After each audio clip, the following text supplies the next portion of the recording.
Hello दोस्तों, मेरा नाम है मोहम्मद कैसर और आप देख रहे हैं स्टडी चैनल। जब से एडेड जूनियर का रिवाइज रिजल्ट आया है, हर वीडियो में यही कमेंट आप लोग कर रहे हैं कि एक सेफ स्कोर पर वीडियो बनाइए, कट ऑफ पर एक वीडियो बनाइए, कितना इसमें फाइनल कट ऑफ जा सकता है।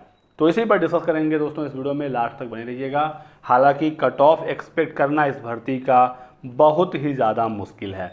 क्यों मुश्किल है? क्योंकि जो सीटें हैं सहायक अध्यापक की वो टोटल हैं 1504, ये तो हमें पता है, लेकिन विषयवार सीटों की संख्या नहीं पता है। हालांकि विषयवार पास छात्रों की संख्या जरूर पता चल गई है, लेकिन अभी तक कहीं से भी ये जानकारी नहीं मिली है कि ये जो 5 अलग अलग विषय हैं, एक एक विषय में कितनी सीट हैं।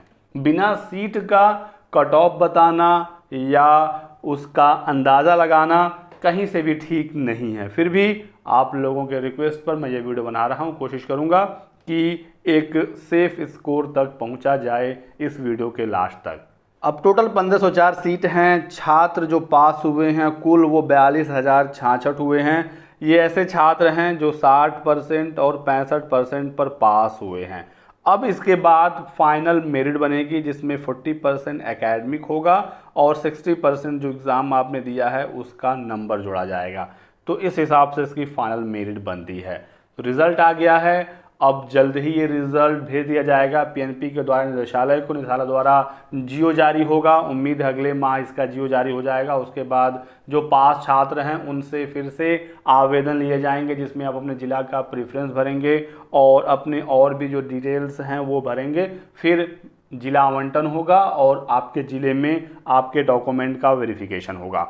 तो ये इसमें आगे की प्रक्रिया है। हालांकि इस रिज़ल्ट में अभी भी बहुत सारी प्रॉब्लम है। बहुत सारे ऐसे छात्र हैं जो कह रहे हैं कि हमारा रिज़ल्ट नहीं आया या नंबर कम हो गए। बहुत सारे छात्रों का इनवैलिड हो गया, 0 दिखा रहा है, जबकि पिछली बार उनका रिज़ल्ट आया था। तो लगातार इस संबंध में छात्र धरना भी कर रहे हैं पीएनपी पर और मांग कर रहे हैं कि उनके रिज़ल्ट को सुधारा जाए। और कुछ छात्र ये कह रहे हैं कि दोबारा से परीक्षा कराई जाए, इसमें भ्रष्टाचार हुआ है। हालांकि दोबारा परीक्षा होने की उम्मीद तो ना के बराबर है। इसी बीच पीएनपी ने ये नोटिस भी जारी किया कल और कहा कि हम किसी का भी प्रत्यावेदन स्वीकार नहीं करेंगे। उन्हीं छात्रों का रिजल्ट रुका है जिन्होंने 2 गोले कर दिए या फिर विषय संबंधी गोलों को काला नहीं किया या सीरीज उन्होंने नहीं भरा, तो उनका ही मूल्यांकन नहीं हुआ। इन छात्रों का पिछली बार रिजल्ट आ गया था, इस बार रिजल्ट इनका रोक दिया गया है। और ये भी कहा गया है कि अनावश्यक आप संपर्क ना करें और दलालों से सावधान रहें। किसी से भी प्रत्यावेदन अब पीएनपी स्वीकार नहीं करेगा। कल ये सचिव साहब द्वारा नोटिस पीएनपी पर निकाला गया था क्योंकि लगातार छात्र पहुंच रहे थे प्रत्यावेदन को लेकर। तो सबसे पहले दोस्तों मैं यही कहना चाहूँगा कि आप एक बार खुद में आश्वस्त हो जाइए। आप अपना ओएमआर निकालिए, जो आपके पास ओएमआर की कॉपी है, इसमें देखिए क्या आपने कोई गलती की है। यदि आपने जेन्युइन गलती कर दी है तब तो आपका किसी भी हालत में रिजल्ट नहीं आएगा। पीएनपी तो कोई प्रत्यावेदन ले ही नहीं रही। उनका साफ साफ कहना है कि सिर्फ उन्हीं बच्चों का रिजल्ट रुका है जिन्होंने अपने ओएमआर में कोई गलती की थी। यदि आपने कोई गलती नहीं की है उसके बावजूद आपका रिजल्ट नहीं आया है या फिर आपके नंबर कम हुए हैं, ऐसे में आप पीएनपी पर जाइए और अपनी बात को वहां पर मजबूती के साथ रखिए और बताइए कि हमारे द्वारा कोई भी गलती नहीं हुई। यदि आपके ओएमआर में चीज़ें स्पष्ट नहीं है, क्योंकि ये 3rd कॉपी है, तो आप ओरिजिनल कॉपी निकलवाने की कोशिश करिए पीएनपी से, कार्यालय से, वहां पर मिलकर, ताकि ये क्लियर हो सके। कि आपको अब ये साबित करना होगा कि हमारे ओएमआर में कोई गलती नहीं थी, इसके बावजूद हमारा रिजल्ट क्यों रोका गया है। तो आते हैं हम लोग वापस अपने मुद्दे पर और बात करते हैं कट ऑफ के बारे में। सेफ कट ऑफ इसमें कितना हो सकता है। तो विषयवार तो सीटें अभी पता नहीं है हमें, साथ ही साथ हमें अभी तक विषयवार योग्यता भी नहीं पता है, इसका भी हमें ध्यान रखना है। लेकिन यदि हम मानें कि 5 विषय हैं और सबको बराबर बराबर सीटें मिलती हैं, यानी कि 300 सीटें यदि सबको मिलती हैं तो 1504 टोटल सीटें हैं। तो इस प्रकार से हम एक एक्सपेक्टेड लेकर चल सकते हैं। हालांकि ऐसा तो होगा नहीं, क्योंकि हर विषय में बराबर सीट नहीं होगी, कुछ में ज़्यादा होगा, कुछ में कम होगा। तो यहाँ पर दोस्तों यदि हम देखें विषयवार पास छात्रों की संख्या, तो सबसे ज़्यादा जो छात्र पास हैं वो हिंदी में हैं 13,198, फिर समाज विज्ञान में है 10,428, इसके बाद गणित विज्ञान में है 7,600, फिर संस्कृत में है 5,900 और सबसे कम पास हैं अंग्रेजी में 4,898।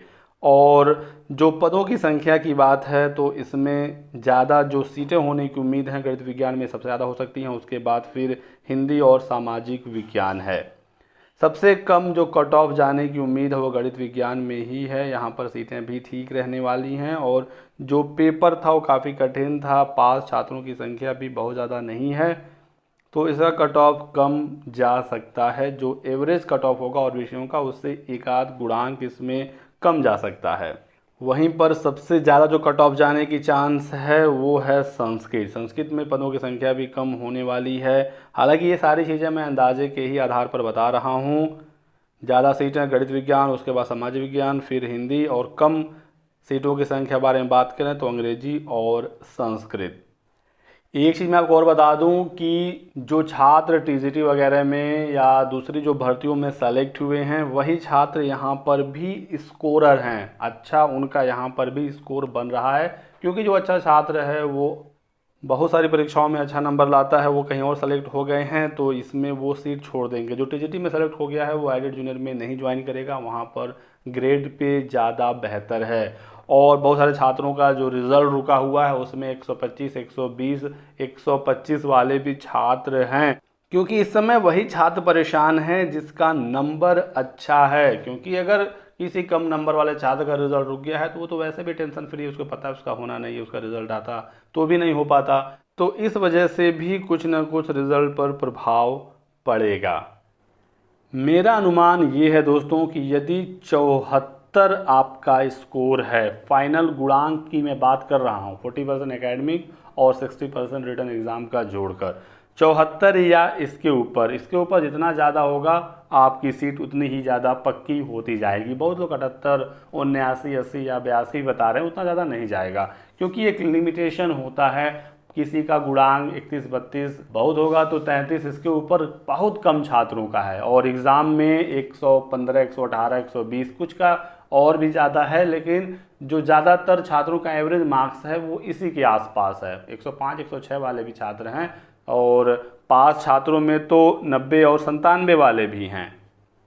इस हिसाब से यदि सभी विषयों में बराबर सीटें होती तो 74 मुझे लगता है जनरल के छात्रों का चयन हो जाता। आप इसमें +-2 कर सकते हैं, क्योंकि एक्सपेक्टेड है तो एग्जैक्ट तो इतना आइडिया नहीं लग सकता है। और बात करें दोस्तों हम लोग गणित विज्ञान की, तो इसमें एक गुणांक कम होने की उम्मीद है, जो 74 मैं अंदाज़ा एक लेकर चल रहा हूं, क्योंकि गणित विज्ञान में जो पेपर आया था वो काफ़ी कठिन था। अगर इसमें सीटें ठीक मिली तो इसका कट ऑफ नीचे जाएगा। और सामाजिक विज्ञान में जहां 10,428 छात्र पास हैं, यहाँ पर जो छात्रों के मार्क्स हैं वो भी काफ़ी अच्छे हैं, और यहाँ पर +1 या +2 हो सकता है। सामान्य वर्ग की भी मैं सिर्फ बात कर रहा हूँ। और कैटेगरी में देखें तो सामान्य, ओबीसी और ईडब्ल्यूएस तीनों में ज़्यादा अंतर देखने को नहीं मिलेगा, क्योंकि सीट ही कम है, तो कैटेगरी में भी सीट उस हिसाब से कम जाएगी, और एक गुणांक भी कम होने के चांस नहीं है, पॉइंट में कम जरूर होगा। और एससी की बात करें तो 4 के आसपास कट ऑफ डाउन हो सकता है, और एसटी में 7 से 8 सामान्य वर्ग से यदि हम तुलना करें तो। सबसे ज़्यादा कट ऑफ यदि किसी विषय का जा सकता है तो वो है संस्कृत का। पास छात्र उसमें ज़्यादा नहीं हैं, लेकिन सीट्स पर अब ये डिपेंड करेगा कि कितनी सीटें इसमें मिलती हैं। एक बात मैं आपको बता दूं कि इस समय बहुत सारी पैरेलल भर्तियां भी चल रही हैं। टीजीटी में बहुत सारे छात्रों का चयन हो गया, कुछ का पीजीटी में, और BD SSB वगैरह में, रेलवे में, यूपीएसआई की भर्ती ये भी कंप्लीट हुई है। तो पैरेलल भर्तियों में यदि किसी का चयन टीजीटी में हो जाता है तो वो एडेड में नहीं ज्वाइन करेगा, इससे ज़्यादा पे ग्रेड है। अन्य राज्यों में यदि किसी का सिलेक्शन हो गया अच्छे पोस्ट पर तो भी वो यहाँ पर सीटें छोड़ देगा। तो इसकी वजह से ज़रूर कुछ ना कुछ फ़ायदा होने वाला है। और संस्कृत में +2 आप जोड़ सकते हैं, जो 74 का एक आंकड़ा निकल कर आया है सामान्य वर्ग का, और कैटेगरी वाइज जिस तरह से मैंने बताया कि कितना कितना घट सकता है उस हिसाब से आप कैलकुलेट कर सकते हैं। बाकी देखते हैं, जल्द ही सारी चीज़ें क्लियर हो जाएंगी। अगले माह उम्मीद है इसका जीओ जारी कर दिया जाएगा, जिसमें पदों की संख्या भी जारी होने की पूरी उम्मीद है। जिनका 72, 73 भी है वो भी उम्मीद अपनी ना छोड़ें, क्योंकि यदि ज़्यादा छात्रों ने सीटें यहाँ पर छोड़ दी, उनका सिलेक्शन कहीं और हो गया, और यदि आपके विषय में सीटों की संख्या कुछ बढ़ गई तो कट ऑफ और भी नीचे हो सकता है। तो आप आगे की तैयारी करिए, अपने डॉक्यूमेंट वेरिफिकेशन की तैयारी करिए। जो भी डॉक्यूमेंट्स रिक्वायर्ड हैं उसे बनवा लीजिए। यदि आपने अभी तक नहीं लिया है आपके कॉलेज में या इंस्टीट्यूट में वो अभी भी है तो वहाँ से निकलवा लीजिए, क्योंकि एक ना एक दिन तो आपको अपने सर्टिफिकेट लेने ही लेने हैं। और आगे की तैयारी आप करते रहें, क्योंकि यदि आप इस 42,066 स्टूडेंट में शामिल हैं तो भी आपने काबिल तारीफ़ काम किया है। कंपटीशन तगड़ा था, 60% 65% पर आपने पास किया है। पेपर सभी विषयों का ठीक था, ऐसा नहीं कि सिर्फ गणित विज्ञान का कठिन था, सबका कठिन था, गणित विज्ञान का थोड़ा सा ज़्यादा था। और गणित विज्ञान नॉर्मली कठिन ही माना जाता है, तो उस हिसाब से इसे देखा जा सकता है। तो यदि आप 42 साल में सेलेक्ट थे तो आपका किसी न किसी दूसरी भर्ती में सिलेक्शन जरूर होगा, यदि आप कंटिन्यू इसी तरीके से पढ़ते रहे तो। ये कोई अंतिम भर्ती नहीं है और 1500 भर्ती में बहुत सारी फैक्टर्स हैं जिसकी वजह से आपका चयन हो भी सकता है, नहीं भी हो सकता है। तो मायूस बिल्कुल भी ना हो।